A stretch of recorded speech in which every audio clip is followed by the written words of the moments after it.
Ladies and gentlemen, ATDF everything in that shelf presentation.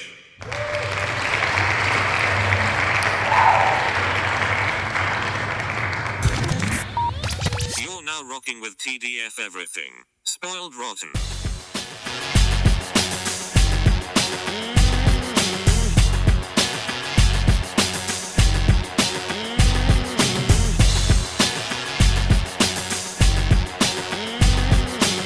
Spoiler alert. Welcome back, everybody. Hey. It's me, Daniel, And ban on Spoiled Rotten. on that shelf. Boom. All right, X-Men. We did it. Yeah, we're talking about X-Men today, the 2000 movie done by Bryan Singer. Who Yes. obviously will. Let's just say this. Before his controversy. I'm not going to really Yeah. get into Bryan Singer's personal stuff. I don't Just want to know do I'm that not either. down with it. It Yeah. seems that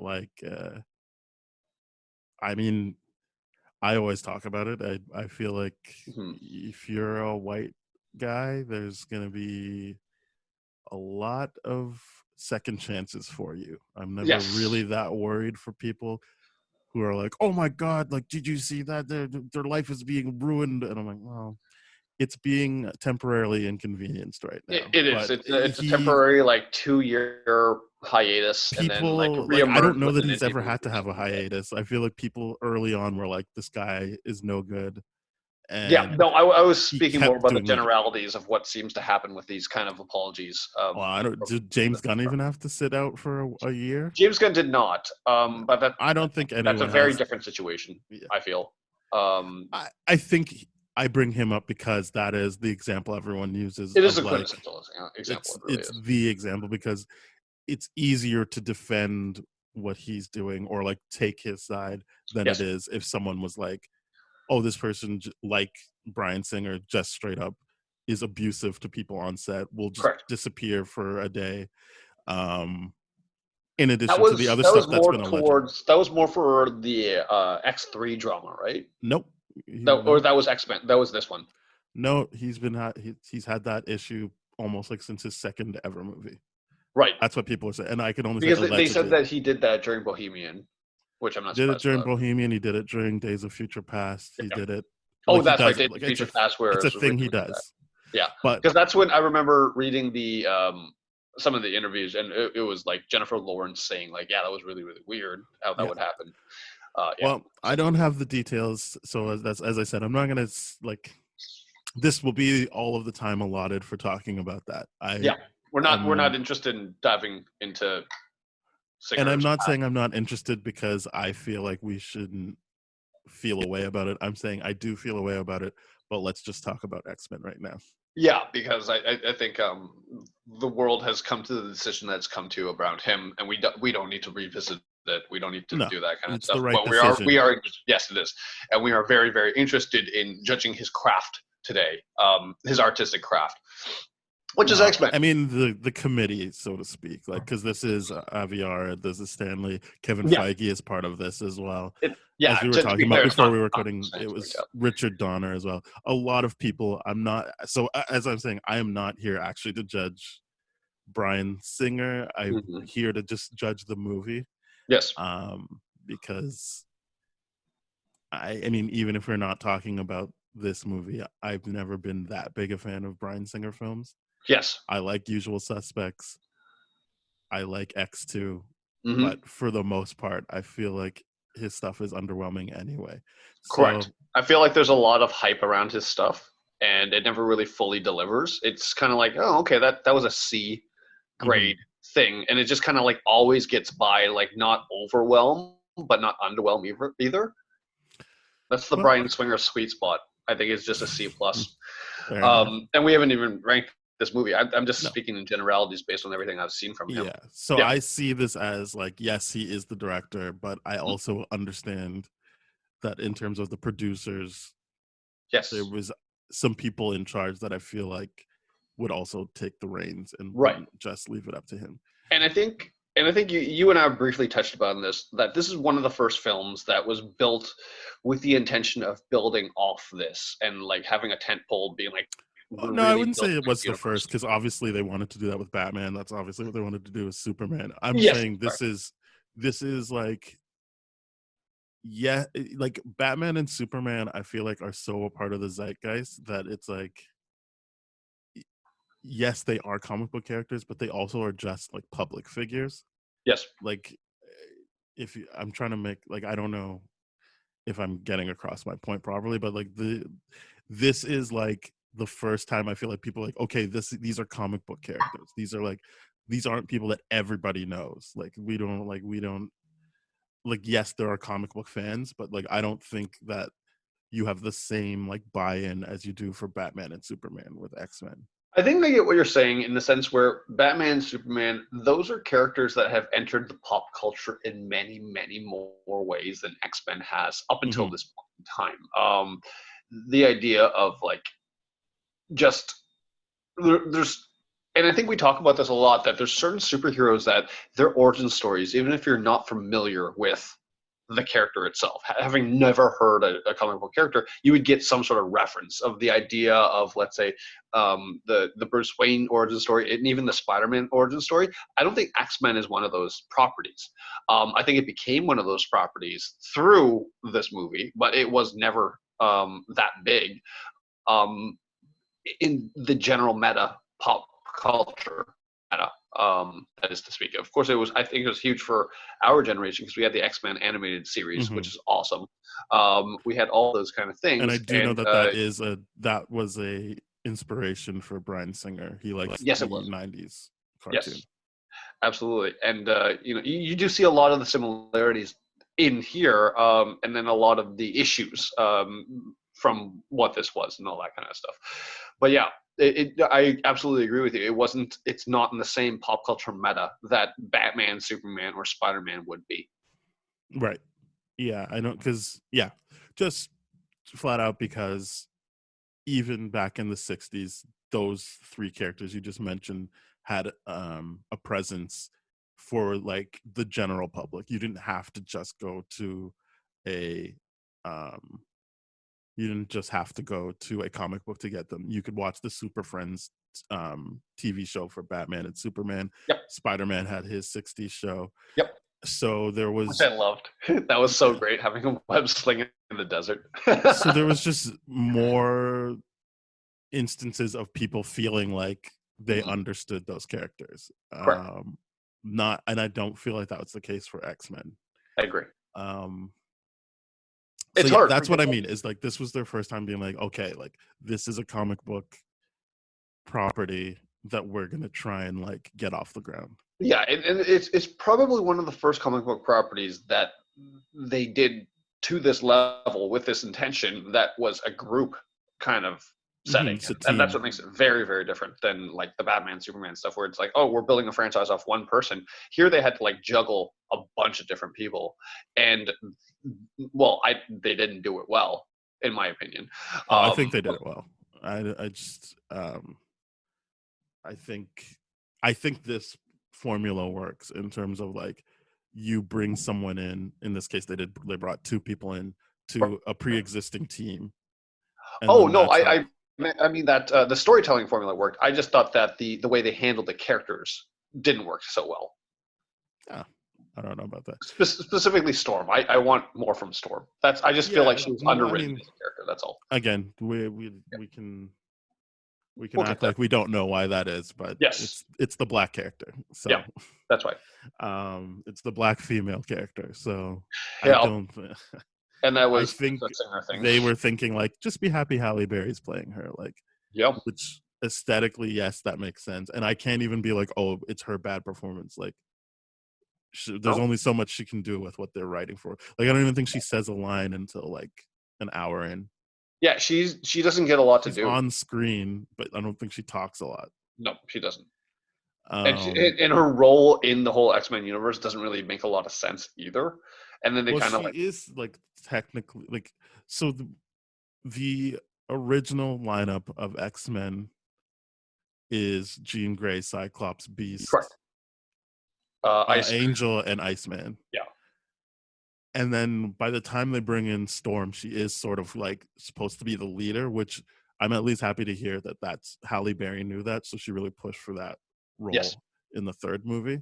Mhm. And I even thought, like, when you see her in this movie the first time, she appears with Cyclops, like, on equal footing, Yes. as like they came to save the day together. Because one thing I thought was interesting, I'm not even sure I like it or think it's like, I don't know how I feel about it. I just thought it was an interesting thing, is that the beginning of the movie, you are treating it more like a horror movie than you are like a superhero movie. Like, there's just the element of like, oh my God, look at what that kid did when she kissed her boyfriend.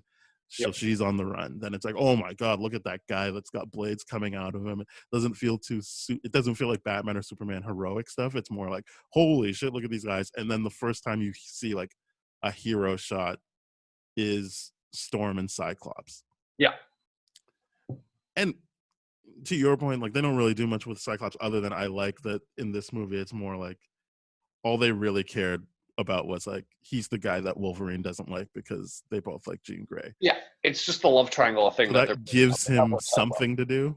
Yes. Like, I like that exchange. He's like, what are you gonna do? Tell me not to talk to your girl? And he's like, well, if I had to do that, she wouldn't really be my girl, would she? Yep. Like, that is an interesting exchange. It gives him some kind of personality. Mhm. But there's nothing really for Storm to do, or even Jean Grey, because at least she starts the movie like you see her as like, she's got thought leadership. She's speaking at some sort of event, or not even event. Like, this seems like a big deal. She's speaking. Yeah, I want to say like some sort of World Health Organization UN kind of meeting of it seems like she's speaking to decision makers. Yeah. Like, they trust. Like, I don't know. I don't want to say trust. Like, I feel like that belittles it. They respect her enough as a subject matter expert in that sense. Yeah. So she has that going on, but I guess to your point, like, they don't really dig into the characters, but you get enough to understand what is going on here. So I think that if this was like, like, if it was made even like 10 years later, we probably would have felt better about the characterization, because there would have been the trust that audiences would go along with it. Yeah. But I do feel like when we're talking about revisiting, this is definitely a case of like, all right, like, let's not get too crazy here. Yeah. And so that plays into it, in addition to just how they were making movies then. So it does feel like an earnest attempt at trying to do this while still being afraid. Yeah, it definitely is an earnest attempt, and that was one of the things when upon the rewatching last night that I kind of picked apart. Was just like, if we didn't watch the '90s TV show, would we be able to keep up with this movie? I think so. Because it does a lot of like assumptions and a lot of like, to me, it assumes that you know a lot of things, and then the things that hopefully you're assuming that it knows, it doesn't really know or anything like that. I think they don't assume anything. I think they're like, these are the characters we want to do. It's not even how they are normally characterized. This is just how we want to do it.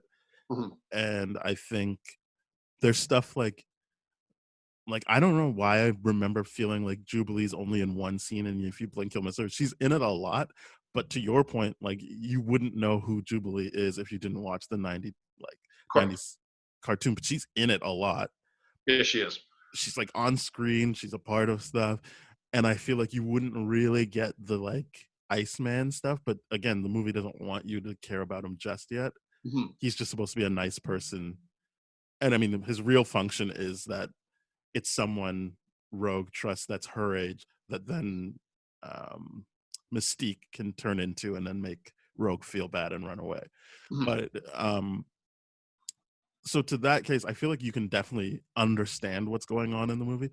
I don't think the movie is trying to get you to feel like, oh, we've done these characters justice. I think they're like, look, you wanted X-Men, here's X-Men. Yeah. The way we do it. Yeah, it because to me, the only two characters that you really, really get to know are Wolverine and Rogue.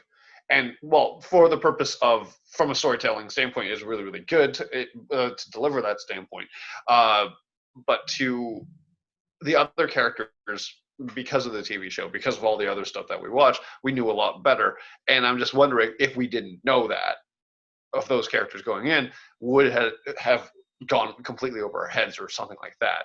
Yeah. But one thing I do like about this is that we're learning about the powers with the mutants as well and all that kind of stuff. And I think that's really, really cool, as opposed to where, and this, it's hard to talk about this movie and not compare to the other movies in the franchise Oh, for too. sure. But like when you look at X3, one of the biggest concerns about that, aside from the fact that they just had way too much going on, was the idea of every mutant that you met almost had a little bit of a monologue of this is my power, this is what I do kind of thing. And I hated that so much. But this one is just like Wolverine is still like, hey, doesn't that hurt? It's like, yeah, every single time you learn it. So it's like you're learning about his powers. Like, oh yeah, he heals himself, but he feels every single thing. Like that's a really cool aspect about it. That's something I never even considered as a kid. Is like, well, okay, yeah, he's getting hacked up by all the Sentinels and the thing, but does he even feel it? Like the fact that he's like, no, there's a point of showing you that he feels these things. It's kind of wonderful, and I love it.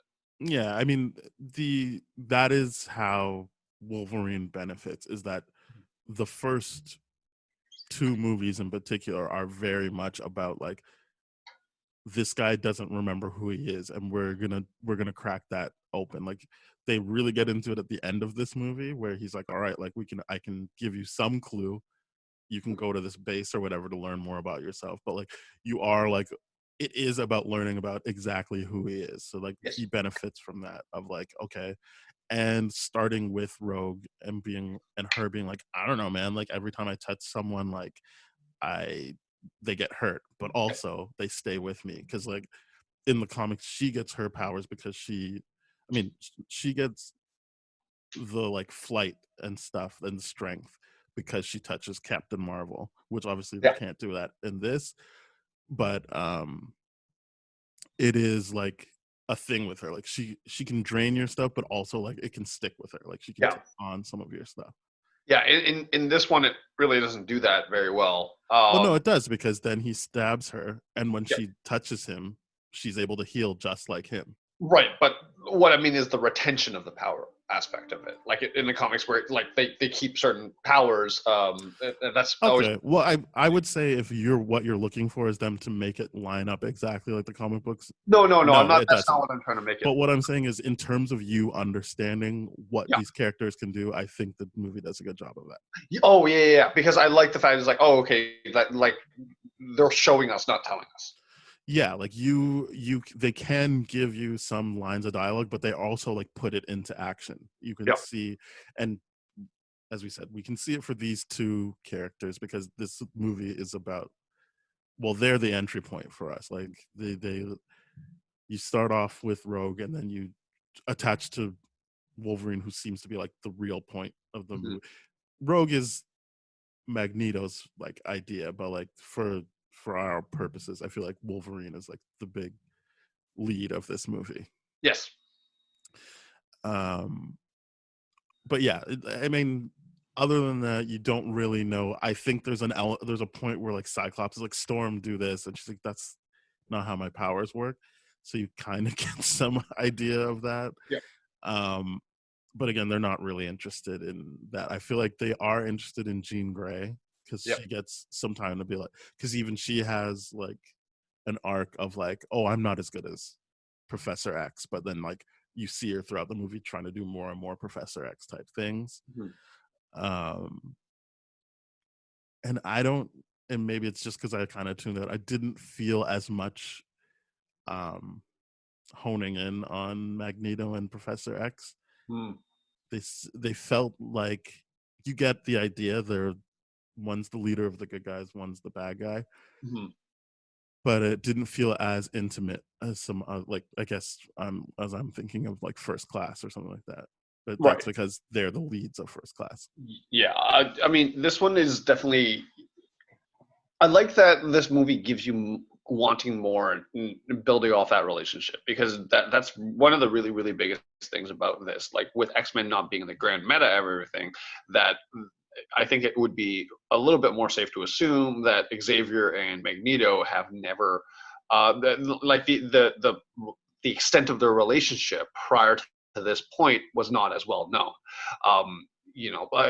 So having these reveals, like I remember as a kid in 2000 being like, oh my God, like, because my only entry point of information background of this was primarily the TV show where they hated each other, right? It didn't build up that whole like, oh no, we fundamentally respect what we're trying to do, which is of course advocate for mutant rights and all that kind of stuff. But with Charles's more naive approach to it, where it's like, oh, let's all go towards equality, and then Magneto being like, equality doesn't exist. It's win or lose kind of situation. I mean, like this movie does it very, very well. The chess scene is fantastic for that, and the idea of like, oh my god, okay, they really do have a relationship and they respect each other and all this kind of stuff.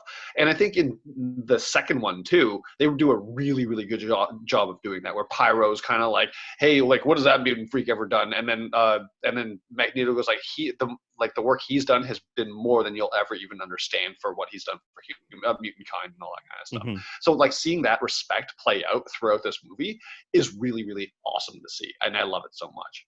Knowing that they're like best friends off screen too is like one of the coolest things too.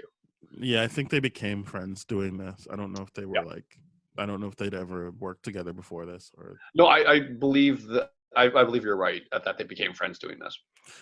Which is, I like that a lot. I think, I do think that as a kid, I knew that they were attached to each other, like they were. And I think that's kind of what I mean is like, you have a good point of like, it leaves you like wanting more to like learn more about them. Whereas I was kind of like, but like there's such a like fiery passion in the cartoons because they know each other so intimately that this felt kind of like, yeah, I mean, they know each other. He gives them the one thing at the beginning of the movie of like, hey, Charles, like just stay out of my way, basically. Like we're friends, so like just do me this favor of staying out of my way. But then otherwise they're not really like thinking about each other. I guess the big showdown where he's like turned the guards on Magneto at one point and they're having that conversation, that's pretty good. I like that. But yeah, I guess to your point, maybe it's just like they're leaving room to like explore that later. Yeah, fantastic. All right, so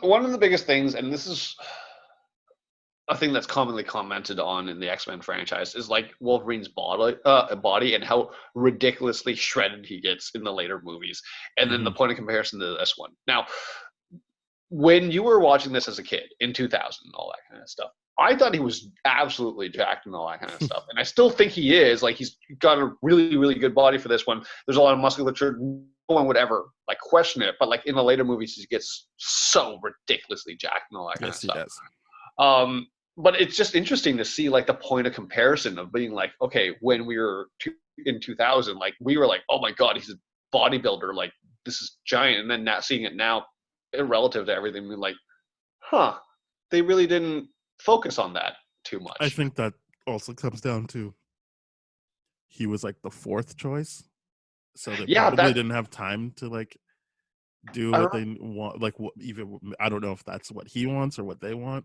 I think later on it's what they wanted. Who was the other ones? So this is the first instance I can remember of Tom Cruise fucking with a superhero movie. Right. Sorry, it's the third. It's the first time he's done it 3 times I know of. Only one of the times I was happy about it. So this first time is Dougray Scott was Wolverine. Like that was it. He was cast. He was gonna go, and then Mission Impossible 2 shoots went long, and Tom Cruise was pretty much like, "You're not like, even if we weren't going long, you're not doing that X-Men movie. Like, don't do it." He kind of put his foot down. He's like, "We are doing reshoots, and we just can't have you going off and doing that X-Men movie." So that sucks for Dougray Scott. And then I think they went to Russell Crowe, and Russell Crowe was the one. Apparently, Russell Crowe was Singer's first choice, according to. Sure, I can see that too.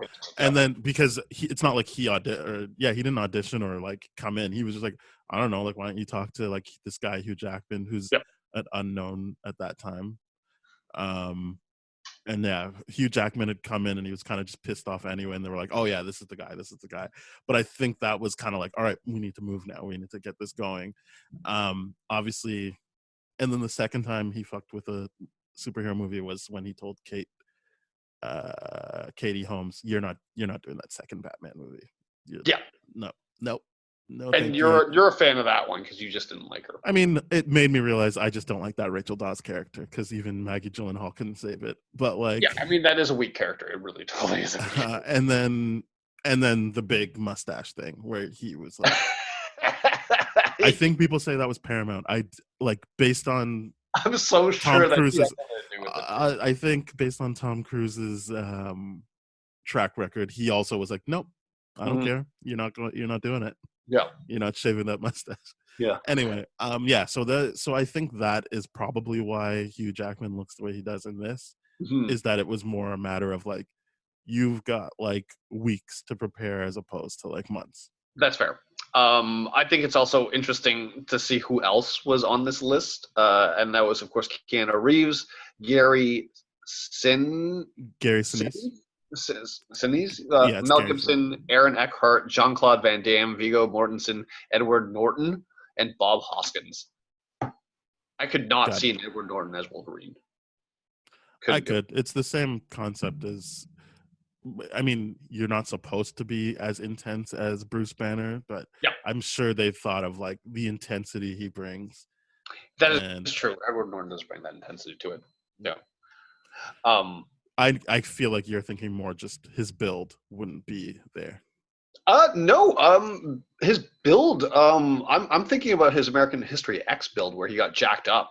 Fair enough. Yep. And like, no, I think he could do it. I just think I just can't see him doing it for some reason. It's not a convincing Wolverine to me. Well, anything can be good. We never saw it. I don't know. All I know is I'm glad it's Hugh Jackman. I really like him as Wolverine. Yeah, but it seemed like they really didn't want him. They were just like, okay, I guess we'll go. Well, he was like he was nothing. He wasn't a known thing at the time. I get that. He was just like coming off of like Australia's version of Broadway. Yeah, and that's fair. Jerry Ryan was also considered to play Mystique. That makes sense. I mean, yep. But I mean, apparently it was just the physique that wasn't good or whatever. But yeah. Yeah, it is interesting, like based on like, I feel like this movie also kind of suffers from our knowledge of like where they took these characters going forward. Right. It's hard to like just be like, oh, this is all they did, because like I know people don't like that they made Mystique into a good guy, but like you get so much time with her as Jennifer Lawrence. Yeah. And like so much insight into her that it's kind of like, I mean, arguably you get too much time with her with Jennifer Lawrence, in my opinion. I just think like, oh well, we kind of need her now because she sells the tickets, so we're gonna write. Sure. More. By the end of it, you're like, oh, we're just doing this because, but like, I liked her in that First Class movie. Like I thought that was that. If you just had her in First Class, it's an interesting way of setting up how you see her in this X-Men movie. I agree. It's like a very, but then you like, yes, then you start spending all this time with her and you're like, well, she wouldn't be here, which I get that they've switched the timeline or whatever. I mean, it doesn't really matter. We've talked about this on this podcast before. Yeah.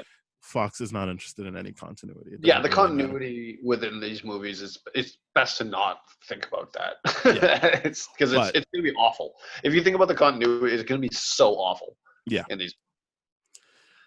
So I guess they just won't. But But you know what? Apparently, Angela Bassett was the studio's first choice to play Storm, which would have been awesome, but would have been even more of a piss off knowing what Bryan Singer would have done to the character. Like, imagine again. I don't know what control he had. There's too many names before you get to Bryan Singer for me to believe he had. And that is a fair. All sorts of control over how these characters are portrayed. Yeah, and I always look at like alternate casting lists on these, or like the lists of people that they had for casting. I think this is always very, very interesting. And I like Angela Bassett. I just rewatched Black Panther yesterday, and like I'm like, yeah, they made her look like Storm. Like that scene where she goes to like M'Baku to be like, "Hey, can you take the purple flower?" I'm like, and she's wearing Storm. Like, this is it. This is yeah. She's Storm. I get it. Like I like it. I like this a lot. Yeah, I Um, was so into it.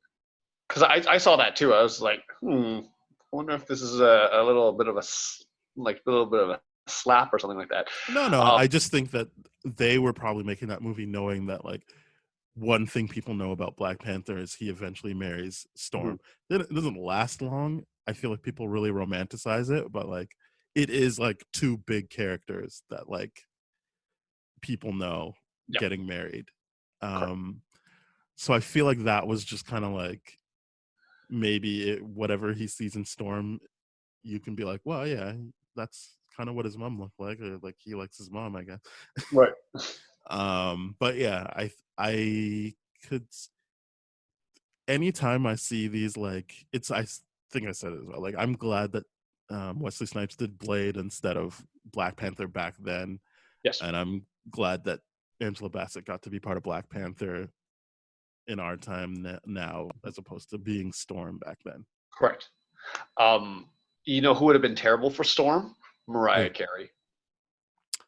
I 'Cause that's think one of those. Mariah Carey actually is a better actor than people give her credit for. Like, To be fair, a in lot of people do just judge her acting based on glitter alone. yes, which And is a vanity project, which means it's a complete. there's probably less people telling her no. But Yes. in Precious, a movie I don't like, she's really good. See, I've never seen Precious yet. I don't so- watch the movie, but like if you YouTube her scenes Yeah. in it, which I'm sure she's in it like 10 minutes, so you don't have to watch the full 10 minutes. Sure. If you watch like any like scene she's in, like she's there and like she's acting. Like it's not like, oh, look at Mariah Carey. Like you might even be like, is that Mariah Carey? Like she's doing a good job. And so again, who knows what that means for a movie like this at that time. But like if we had today's sensibilities back then, I would have been fine with her being Storm. True. Other than, I mean, the colorism of it, which is a different Right. subject.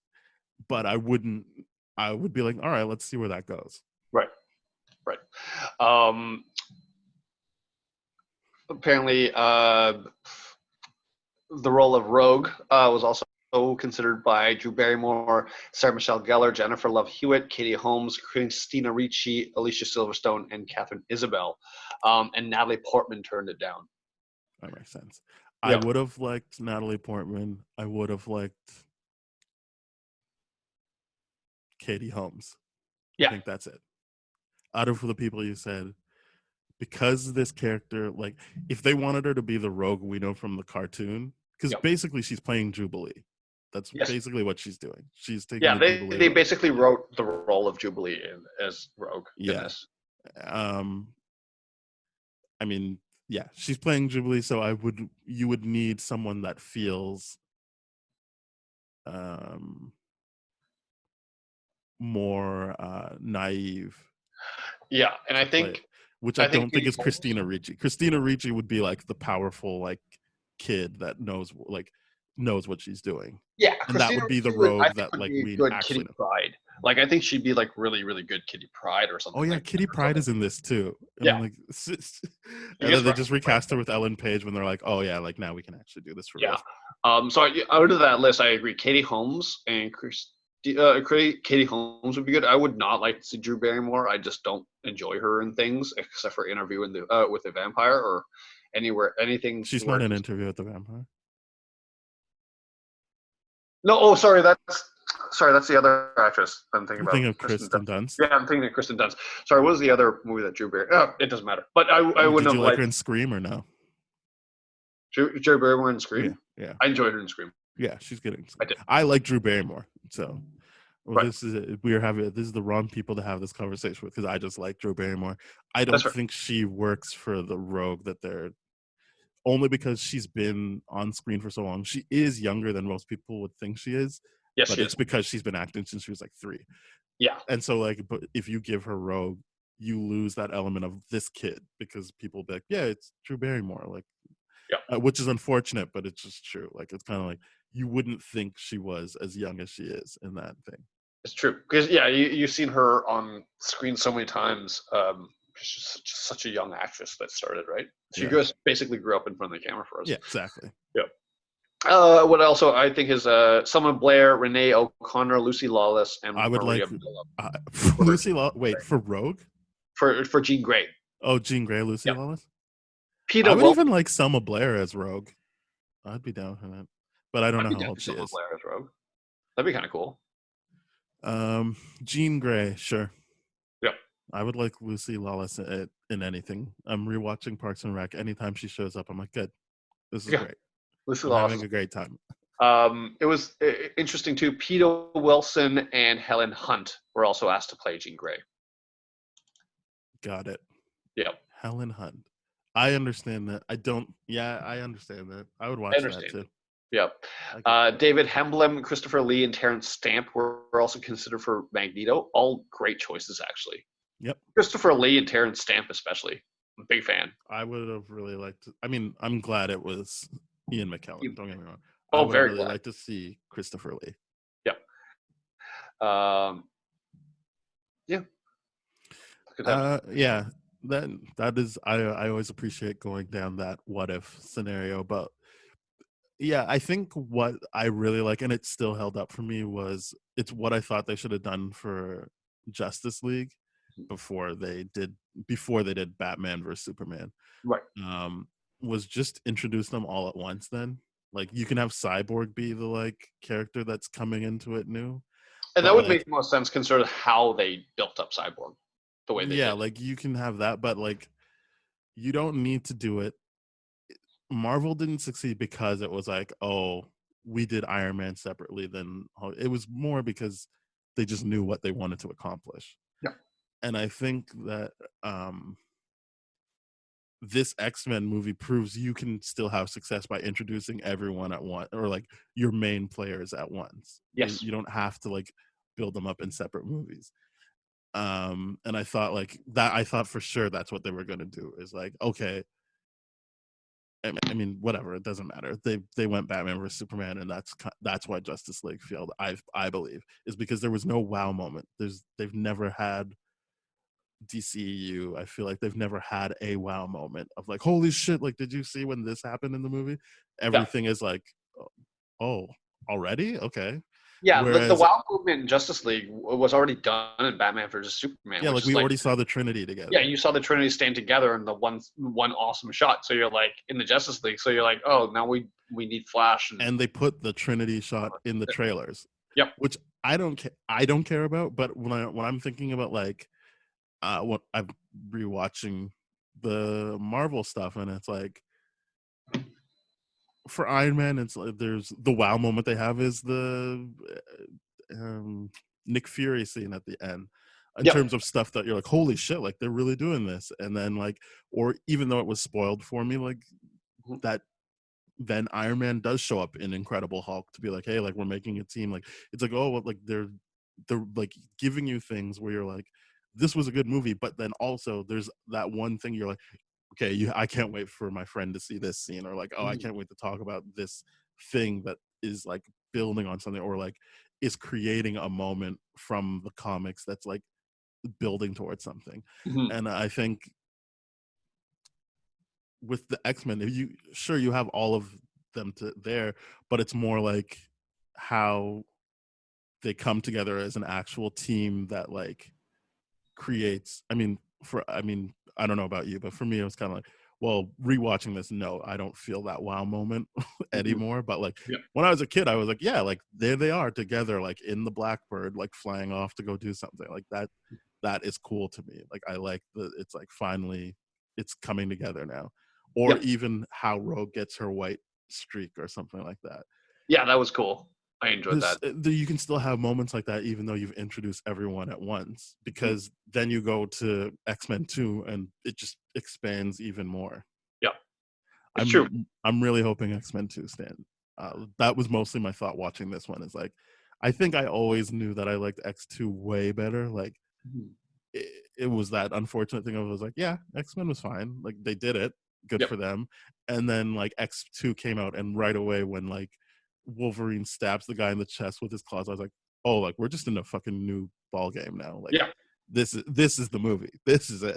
Yeah, because I remember this movie being one of those movies where you know that there's going to be a sequel based on this one, and this is the first one where, because the idea of and the irony is that I thought when I watched this movie, I distinctly remember coming out of the theater and going, wow, they're really going to build out a universe here. They're going to build something bigger, and it's all going to be well planned and all this kind of stuff. It's going to be crazy storytelling. I thought that was what was going to happen. Like, that was the first movie that actually made me think of, oh, there's going to be, like, think of all the possibilities. There's going to be an X-Force movie. There's going to be this. There's going to be this. This is the first movie that caused me to think of where they could go in terms of direction, versus everything that we had been given beforehand in terms of superhero building was all along the lines of, here's another Batman story, or here's another this. And it wasn't like, let's build out Gotham. Let's build out, like, oh, Robin's going to get his own movie. Because, like, I never thought about that whenever you see for sure, yeah. Right? There's no chance you think Chris O'Donnell's going to get his own thing. Exactly. But in this situation, in this movie, you legitimately think, okay, what is going to happen here? Are they? You could see Wolverine having his own movie, even though exactly, like, Wolverine went off on his own. Like, is the next X-Men just going to be a Wolverine story where he's in Canada, figuring out that kind of stuff, and then building another team or whatever? And, like, it just legitimately went into all those directions. Like, the what if question became so much fun because of this movie. After that, this was the first movie that I remembered having that effect to me. That's good. Yeah, I think I was so used to, like, okay, yeah, they did that movie, there'll probably be a sequel, and I didn't think about the world building, but that's probably why the second one worked so well for me. I'm like, wow, they're just building off of what we already know. Like, this is really good. Yeah. But yeah, I think it feels, and again, this is probably just for the time, like, it doesn't, but even I feel like Blade has better, like, fight sequences. Like, it feels so, like, yes. Well, I don't know the word I'm looking for. It doesn't feel as, like, fluid and, like when Wolverine at the end is fighting Mystique, I'm just kind of like, it just looks clunky and not great. Like, it doesn't feel comic because Mystique's movements look so wide. Like, it doesn't look like a natural movement. You're like, there's definitely wires there. Like, you just there's a scene where you can still see the wire on Toad, and I'm like, why did they leave that shot? Whatever, it doesn't matter. They left it in. It's fine. But, like, I think I like wire work. I get that that's its own separate thing. It still doesn't feel like good wire work if that's what they're doing. It doesn't. The thing about this movie that because I got that sense too, and it's like, how do we get such good action out of Blade and then have this kind of fall apart a little bit? The idea of I was more along the lines thinking that maybe it wasn't so much action focused, more special effects focused for what the mutants could do, and that's why it looks so weird, because they couldn't figure out how to do that properly yet. Like, the mix between practical and CGI and all that kind of stuff, and how to act around that. I think that to me, that was the reason why I'm like, okay, that's why it looks odd and not so polished, versus X2. At least what I remember from X2 is that it was much more polished and much, like, easier to watch. The action was so much cooler and all that kind of stuff, right? And it never even occurred to me, like, this is the same time frame that Blade came out, and Blade, the action there holds up to what we would expect for today, not the graphics, but to me, the action, as you said, it feels more contemporary, than this. And I don't know if that comes down to, like, what you said, like, they were like, well, let's just make sure it looks good. Because I think when I was thinking about this, I was thinking about what Elizabeth Olsen would say in some of the interviews that they did for the Marvel movies, especially Civil War and all that kind of stuff, where she was saying, like, oh yeah, like, or Captain America 2 or whatever. I think it was Civil War, where she's like, oh yeah, everyone else is doing this. They've got, like, cool things that they're doing, and I'm just, like, making all these hand gestures, and they're putting that would have been Civil War, because she's not in Winter Soldier. And then she's like, that is really hard to act, because I don't know what things are supposed to do and all that kind of stuff. And I think this must have been one of those first things, aside from Wolverine, because it's like, okay, well, I'm sure there was definitely prop claws and all that kind of stuff, where it's like, okay, this is what it's supposed to feel like. Everyone else is like Cyclops, because, like, James Marsden here didn't really know the character, because he wasn't the first choice to play. It was the Jim Caviezel, the guy that played Jesus in the Mel Gibson. Jim Caviezel. Yeah, he was apparently supposed to be the first one, but not that that says anything about the research or the background of the character. But I mean, it was just one of those things where, how did how was any of these actors supposed to be like, okay, I think this is that's how probably why they gave him the dial at the side of his thing. That's something to do. yes, Like, because usually it's just put your hand to the visor so it opens and shuts. But Mhm. they gave him a dial, so I feel like maybe that's something tactile he can Right. work with. Mhm. By the way, I like James Marsden. It seems weird that he hasn't been like. I know he's the lead of Sonic, but like Yeah, Sonic is the lead of Sonic.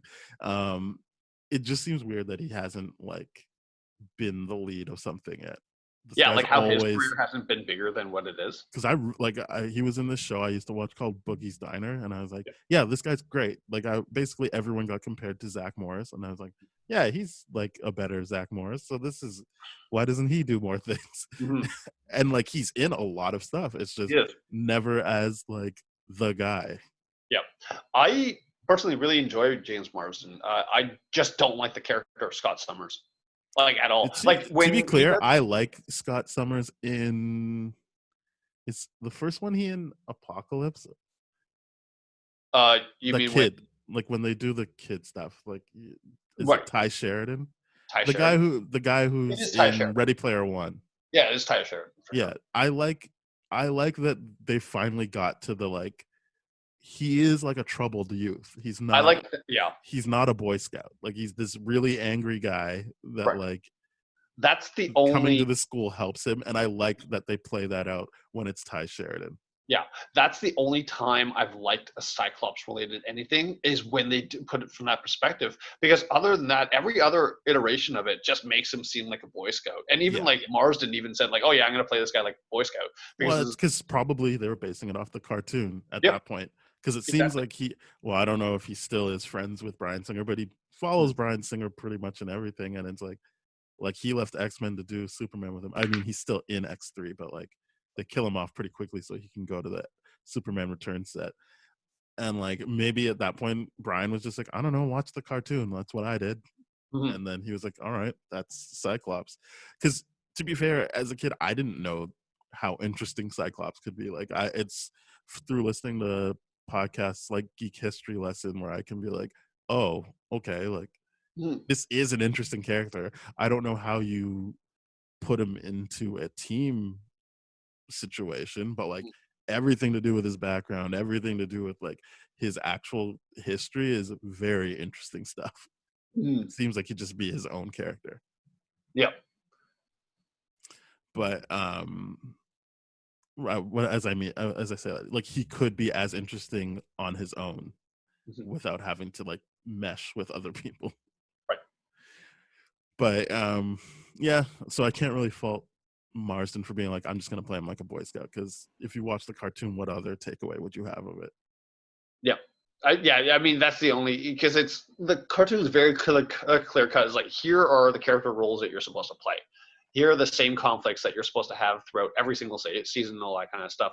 Because it's not like Wolverine, the relationship between Wolverine and Cyclops in the show ever gets good. It's just like no, we're constantly going to bicker and constantly going to do the exact same things. And there's going to be one episode where we appreciate each other and hug each other toward the end, but then the next episode is like, no, we're still going to bicker at each other. It's because we still love Jean, and that's not going to change, right? So it's really, really, really interesting to me. Yeah. What could be, but yeah. But yeah, Storm. Yikes. What is her line? What happens to a toad when it gets hit by lightning? God, The yeah. same thing as everything else. Yep. Hated That that. didn't even work back then. Like everyone trashed that too. I don't know how that gets past a test screening. Yeah. How It, isn't that a thing that like it the was test such a screener's like, why did she say that? line. You know, like it's one of those things where like you can have a really, really good writer write a line, and then only a good actor can make it a good line. I don't think anyone could have made that a good line. Because I was like, who wrote that? Well, there's too much time. It's not paced properly either, which No, it's is not. editing. Not again. I don't think that's Halle Berry's fault. Like it's edited so that like there's time in between it, even if she said it all at once, which still Yeah. wouldn't be good, but it would have been better than what they do in the movie. because they set it up for like this big payoff, and then she's just like the same thing that happens to everything else. Also, her accent is ridiculous. Yeah, it's all over the place. Like, and that thing, Yeah. Rogue's accent is all over the place too, because in the beginning she does try to do a Southern belle kind of thing, and then like she really just abandons it. Like with the moment she's at the mansion, it's just gone. You're right. I didn't even think about that, but like I guess that's like who knows what it was like on that set. I don't think people go back that far to talk about it. Like that could have just been like whoever was filling in that day when Bryan Singer allegedly was like not on set was like, I don't know, how do you normally talk? Right. Just use that accent. It's true. Yeah, this is really, really odd. There's a lot of inconsistencies here. A lot of things that I wish would have been done differently. One of the biggest things is, of course, and I think a lot of people pick at this, is the relationship or lack of relationship, I should say, between Wolverine and Sabretooth. And then they like, because the biggest issue is then they stumble on it in the past, like when they did the X-Men, the Wolverine Origins movie. They're like, oh yeah, no. Yeah, that really fucked things up. Also, did really you know that Channing Tatum was supposed to be Gambit in that Wolverine Origins movie? Yes, I knew that too. Like he'd been attached to that role for a long time, and I think there was a scheduling error back then. He wants to do that role though. Yeah, it's so bad. I'm gonna just say it's never gonna happen, so that if it does happen, I can be delightfully surprised. But I don't think it's ever gonna happen. Yeah, I don't think it's ever gonna happen at this point in time. I mean, like Marvel might still like Channing Tatum as Gambit or whatever, but I can't see why they wouldn't want to bring Channing Tatum into a superhero property and all that kind of stuff. Yeah, but yeah, I think that I kind of was like, I know that the explanation they gave retroactively was he was shot in the head, so he doesn't remember anything. But I'm like, wouldn't Sabretooth remember? Sabretooth doesn't seem to have any kind of connection to him either. Yeah, also, I'm really sad they didn't keep that like style for Sabretooth. I agree. I don't like the Liev Schreiber. Liev Schreiber? I like Liev Schreiber, so it's whatever. But yeah, like he's just not the same Sabretooth. I agree. It's like I like him as an actor. I like a lot of stuff he says. The Ray Donovan stuff, I'm just like, meh, not really. I don't really care that much. I haven't watched Ray Donovan, so yeah. But yeah, like I just don't like that style, that aesthetic for the Wolverine that they did with him. Yeah. I like this. He's only Sabretooth because he's got like the teeth and like the nails, kind of. Yeah. And it's like, what? Who made that decision? Yeah, not good. Well, probably the same people that made the decision to sew up Deadpool's mouth. That movie's. I watched Deadpool 2 again and saw when he shoots Deadpool dead. I'm like, that's nice. I like that. Yeah, it's a good scene. But yeah, that's like honestly one of the biggest things about this movie that always bothers me is the idea that like they could be like, okay, Wolverine doesn't remember him, which would be consistent because Wolverine didn't remember anything for the past 10 years, and like, okay, cool, but like this is something that I don't understand why it could have been. There's no point. Just some dialogue could have been solving that situation, and then recast it. Whatever, it doesn't matter. Especially since he likes the cartoon. Like that's a big part of the cartoon is that, like, I mean, in the cartoon, Wolverine knows who Sabretooth is, but he's like, no, like we can't trust this guy, and it's Professor X that's like an idiot being like, no, like we gotta help him. Let's bring him in, and like that is just another nice like point of conflict. That they don't use in this. I was also so sad they didn't bring Toad back until Days of Future Past, basically. I was like, oh, like, I guess is the idea he died? I feel like no one dies in these movies, really, other than I don't think Senator he died. Kelly person. They didn't write him in the second one. That was it. Well, because I think they were more interested in using the Nightcrawler perspective. Yeah, which is probably to them like, well, it's a lot of jumping around. We don't need both of them doing that. That's what I think was. But then they didn't bring Nightcrawler back for the third one. But maybe that was like the actor was like, nope, not working with him again. Mm-hmm. Yeah. So I think it's good but that's only because I know what limitations they had. Like I know they were like, "There's no chance we're doing their costumes from the Yep. comics." And to be honest, I kind of like when you finally see them in their flight suits or whatever. I'm like, I still like that. That's cool. Like, Yeah, I'm into I it. I mean, just want I I just wish want them they to wear did. something like that they're a team. That's all I want, and that's all Yes, I care yeah, about. The tacticality of black leather and night makes way more sense to me than yellow would ever. So like, why? Like, it doesn't like the yellow thing. We're I like, oh, don't get cool. me wrong. I still wanted him to like wear. I wanted all of them. Like as I said, that scene at the end of Apocalypse where they actually have like somewhat comic accurate Yeah, suits that still look like their flight suits. I was like, this is the best thing ever. And it made me give that movie such a high mark. When I realized when I rewatched, I'm like, oh, that's the only thing I care about is that they yeah, look so cool at the end of it. it's true. They do look cool at the end of it, Like but I like that. Like it's still the aesthetic you're talking about, but they've found a way to like just make it work so that it looks like the cartoon or the yeah, comic because strip. I'm sure you've seen this. Like, I don't know which movie it was, and I think it was like a Wolverine spin-off, like a Wolverine solo one, where there actually was like a screenshot of the traditional Oh, Wolverine. it's the Wolverine. Yeah, the So the Wolverine. first Mangold one, did Yeah, he did two, right? yeah. He did And there's a the post credit where Wolverine they, and Logan. yeah. And I'm just like, I would have hated this. I would have hated every aspect of him wearing this. It would have made no sense whatsoever. I think the only chance that they could have gotten him in a comic accurate suit would have been in the Logan scene where they did that Yes, clone thing, and that like is that would have where I been the wanted. missed opportunity. That is where I wanted them to do it Yeah, because it and you're would absolutely even right about that. it would have been like this poetic thing of like this is what people thought they wanted, but like only this iteration of that we've had for 17 years at the point of that movie coming out, but only this iteration can truly be the one. Yep. And when he defeats him, you put it to rest. Yeah. The only other way they could have done it was, for example, if William Stryker successfully like um incapacitated Wolverine and just dressed him up in the sideshow kind of thing, and like it dressed him out in that outfit. You know what Yeah, I mean? Like I that could be done too, but it would only be a one scene. I That just would be think it. Logan was the time to do it. It was.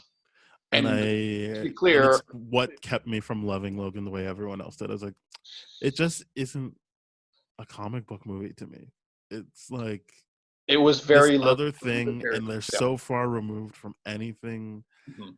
And like, don't get me wrong, it's a good story. There's a lot of emotional beats to it, but I'm just like, I feel so like this is the last time we're seeing Wolverine, and it feels like it could have been the first time we see him. Like, it doesn't feel connected even a little bit. I understand that if you've watched it up until this point, you get who Professor X is. But even if I just saw the movie by itself, I understand the relationships. Mhm. Like, I'm not like through just. It's not like it's the first movie I've ever seen. I get how storytelling works. That I understand. Like, okay, this is his father figure. That there's enough dialogue to tell me why he feels responsible for this guy, Mhm. and it just felt so far removed that I was just like, okay, it's Yeah, it nice. was. It's a very nicely told story, but it felt like, oh, this is the last time we're seeing him. Oh, Mhm. okay. Yeah, I don't necessarily share that opinion with you. I thought that was the best way to go with Logan and all that kind of stuff. But that is one of the things that would have made Logan so much better was if they did that. That would have made it better. 100% agree. But it wasn't necessary for me to enjoy it because it No, was I comic don't booky. get me wrong. It got like a Oscar nomination for best script. Like, I'm not here to be like, what a bad movie. They should have put more comic book stuff in it. I'm saying I didn't feel connected to it. I Yes, felt like, because okay, at that point it enters the realm of it, yeah, you're right. The comic book element of it severely reduced for the realism and for to tell that story. And I agree with you. I just still like what we got. yeah, and most people do. Yep. Most people love that movie. Yeah. Yeah.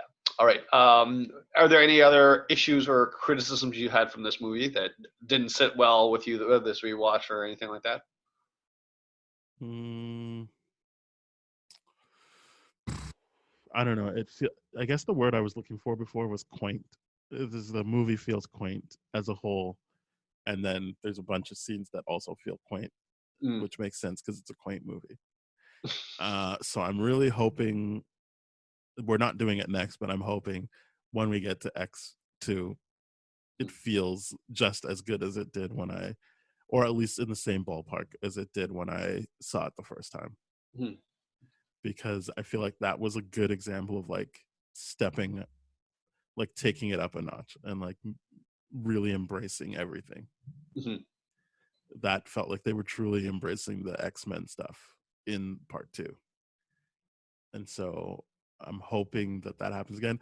This, as I said, there was a bunch of limitations on it. It's sort of more like they're proving that people will go and see these characters.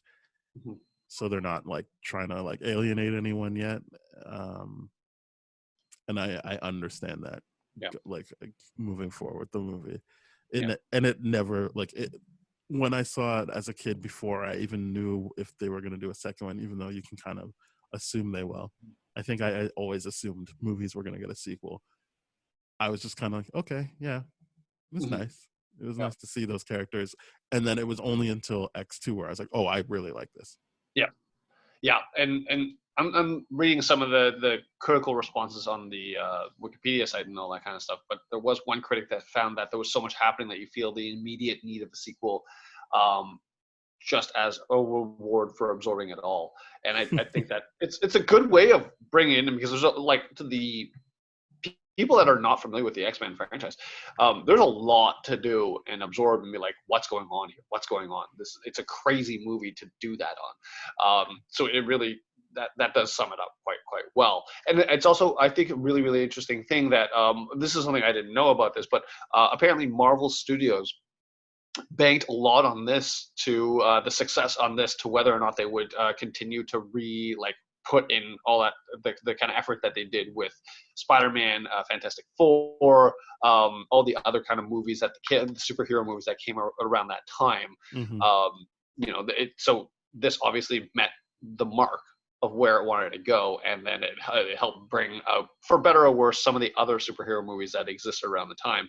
And that, of course, was Fantastic Four, Hulk, and Daredevil, as well as Spider-Man for Marvel Studios. That's what they launched around this time until they got the MCU, I guess. Yeah. Yeah, I still feel like if you don't know X-Men, Mhm. it's not that complicated of a story. No. Like, it's this kid runs away, she meets another runaway.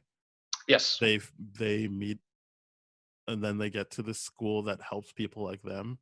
Mhm. And then you realize that there's this whole war going on between humans and mutants, and there's one side of the mutants that want to help and the other side that is like, well, fuck them, we're better than them, and they have a plan to turn everyone into a mutant. Yeah. And Rogue is a big part of that plan.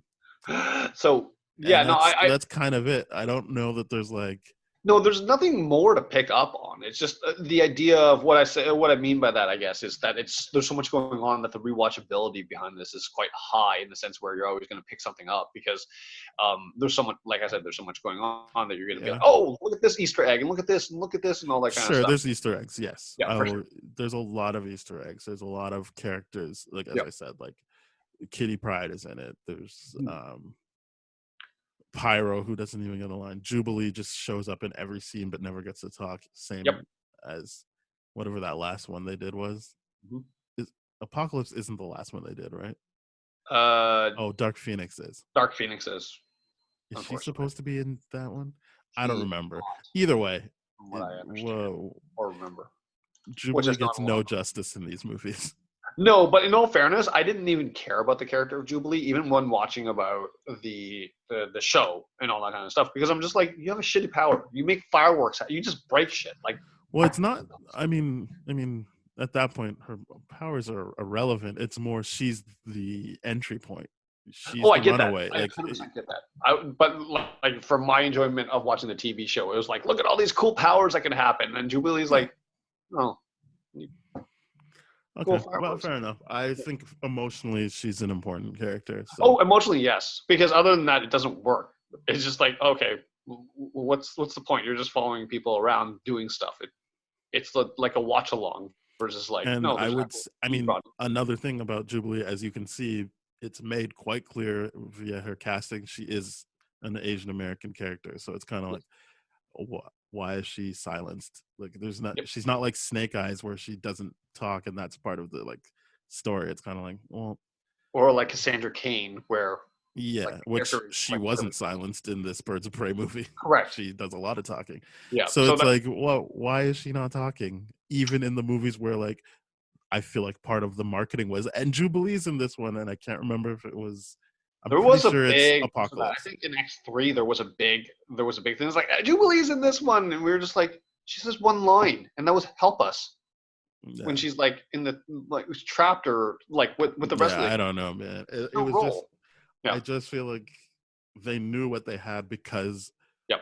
not you, but a lot of kids liked Jubilee because of her status in the cartoon, A lot of kids did like Jubilee. Yes, and I so just it was kind of like, okay, yeah well, when are we gonna get Jubilee then? Like, yeah what's the deal here? yeah. I think the bigger thing for me was, hey, when are we gonna get Gambit?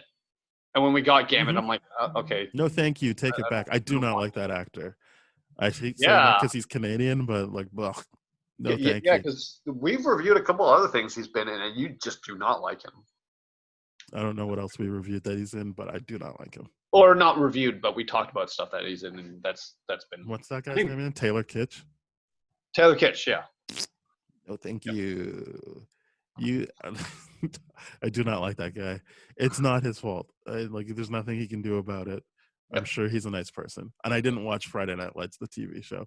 Maybe that would build up some goodwill for me if I watched that. perhaps. But did not like him as Gambit.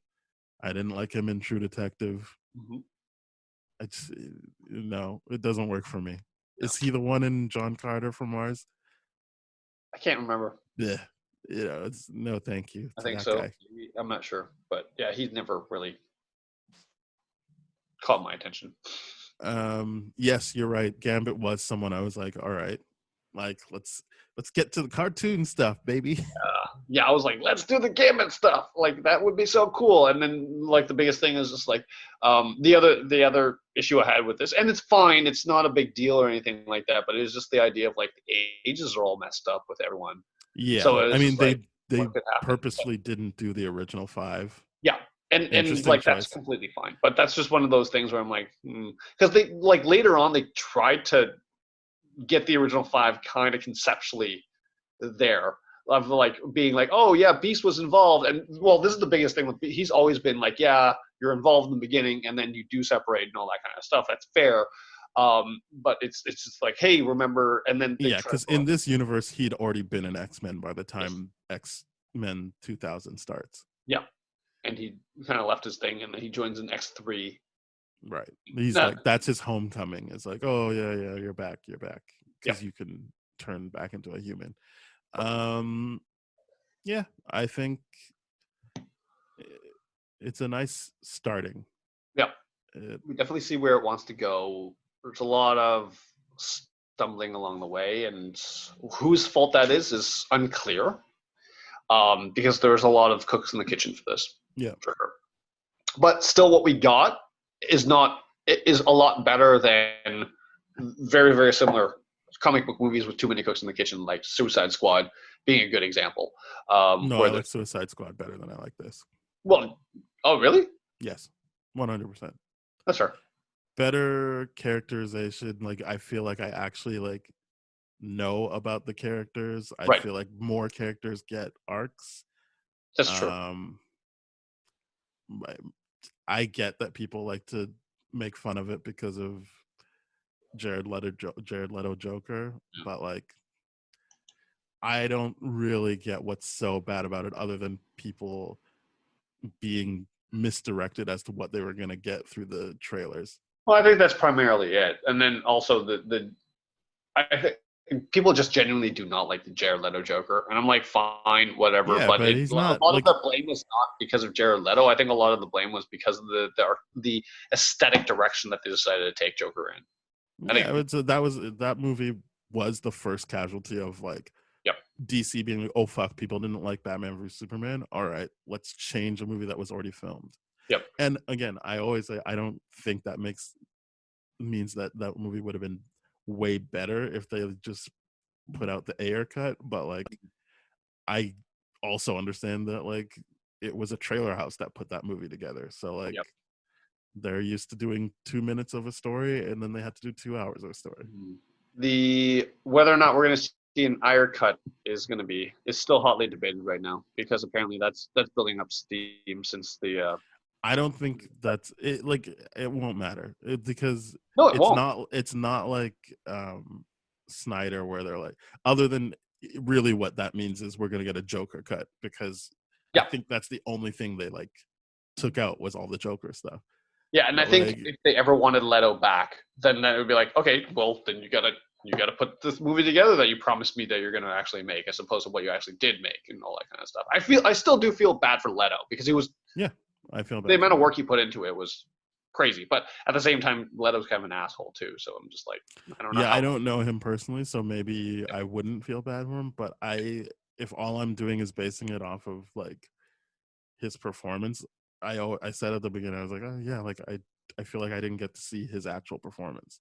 Because I feel like one of the biggest issues with the Leto situation is because so much of his performance ended up on the cutting room floor, that a lot of what we ended up getting was more of the flamboyant, over the top stuff than anything else. Because there Yeah. were some things that I absolutely love about Leto's Joker, like the idea of like the whole like Harley creations scene, where he's like, "Would you die for me?" And then he's like, no, no, no, would you live for me? I was like, that was really, really cool. I really enjoyed that moment a lot. It was really, really cool. But then because everything else, like I said, because it gets cut out so much, like is everything that we see just completely over the top. I have no idea. Agreed. We talk about Suicide Squad way too much. But Yeah, back to X-Men. Yes. I think it is a good start, but I don't think it's hard to revisit, I will say, because one, it was never my favorite superhero film anyway, and two, like we've seen team stuff we've seen team stuff work better. Yes.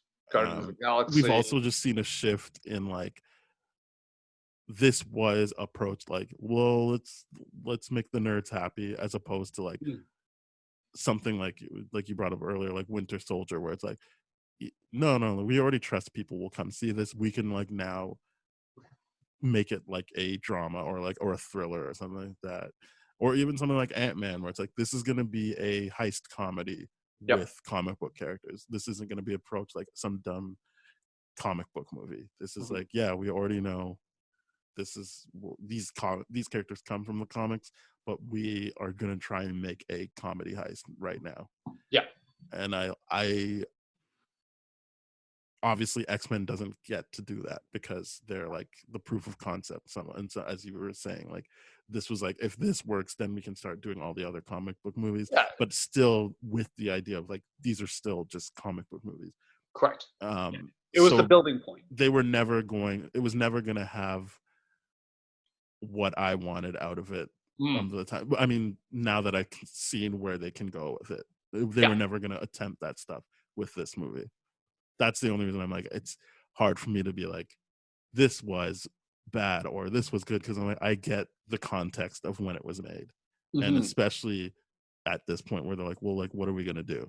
Yeah, I mean, we're gonna keep doing these, and that's what's really fun about doing the classic series that we're doing, right? Is the idea of like, okay, we reviewed Superman and Superman 2, and being like, okay, where we're currently at in regards to these comic book storytelling epics and all that kind of stuff. You're right. We're getting different movies with comic book characters, and I think that's so cool.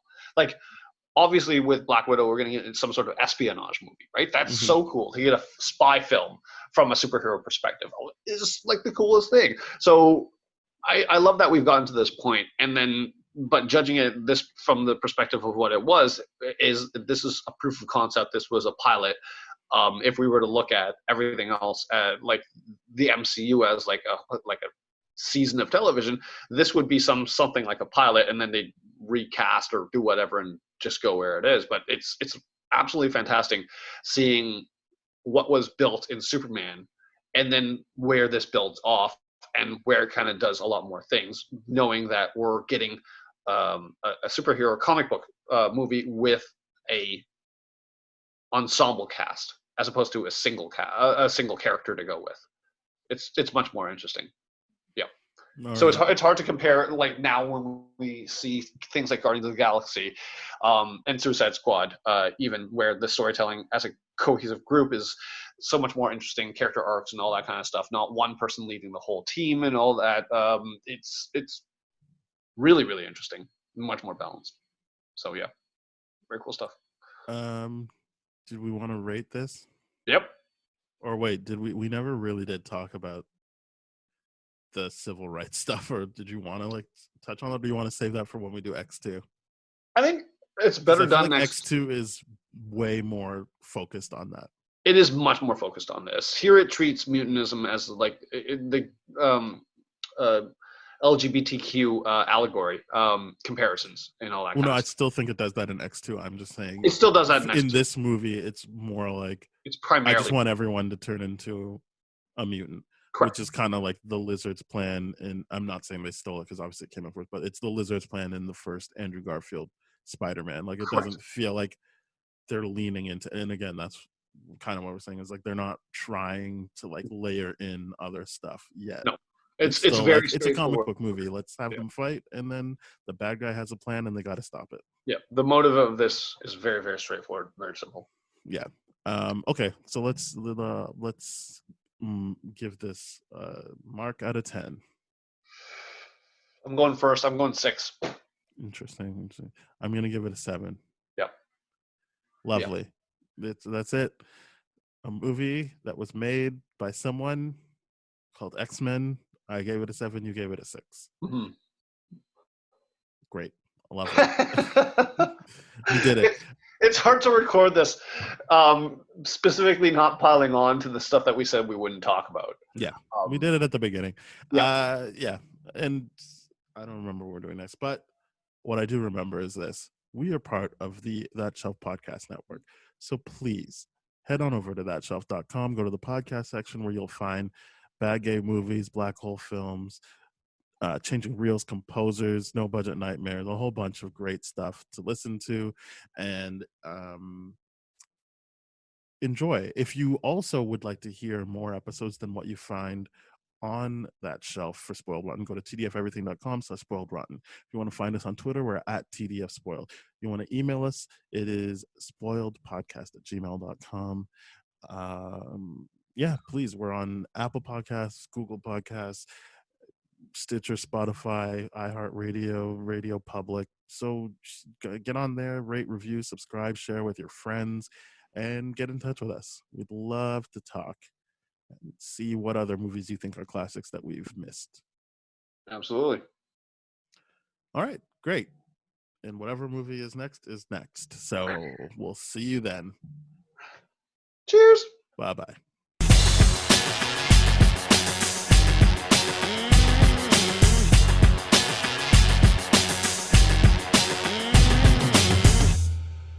This has been a TDF Everything production, brah.